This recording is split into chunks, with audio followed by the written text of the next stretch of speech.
Hello, this is Edward James Tagg, and today I'm doing stage 2 of restoring this really lovely pit saw. Hope you can see that. So my battery's running a little bit low, so it can't do flash. But anyway, I want to talk about, I've got lots of paint to remove, so I want to talk about this PAL coating remover. It's a New Zealand product, and you can literally, you can't eat it, of course, but you can literally paint it on with your hands. So you can get it on your fingers like this, and you can literally apply it like that. I mean, it's probably not ideal, but there's no caustic feeling, and it goes on beautifully, and it works really well. You can see some of this has already come off, so you can see some of it's working really well. There's quite a lot of thick layers there. But that's one of the techniques I'm using.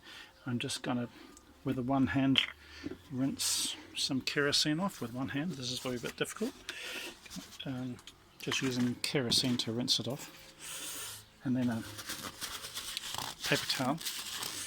So at that stage, when I want to remove off more, I'm just going to splash a little bit of kerosene on here. I might flip my camera so you can see what I'm doing. Can I flip? No, I can't flip for some reason. I don't know why. That's really weird. So I'm just going to apply a small amount of kerosene, and I'm just going to use some 80 grit sandpaper.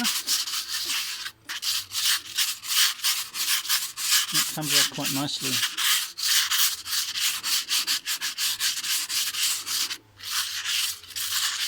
I'm working on my really old bench outside. This is an old woodworking bench that I quite often use for splashing around kerosene, so it doesn't really matter. But it's really coming off.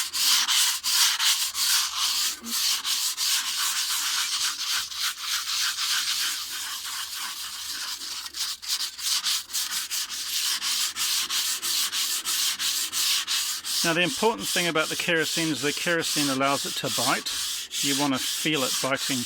Once it's just sliding around and doing nothing, you're not really doing any effective work there, so it's really working.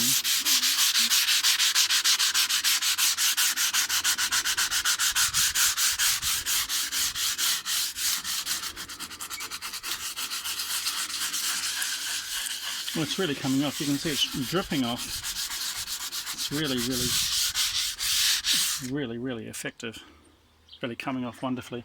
That was 80 grit, and I'm just going to go down to 120. And you can hear that noise, it's really biting well.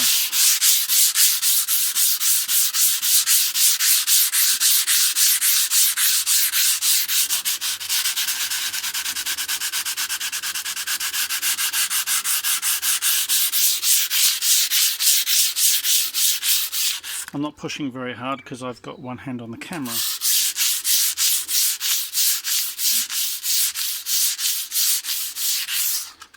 Apply a little bit more kerosene. Not a lot, but just enough.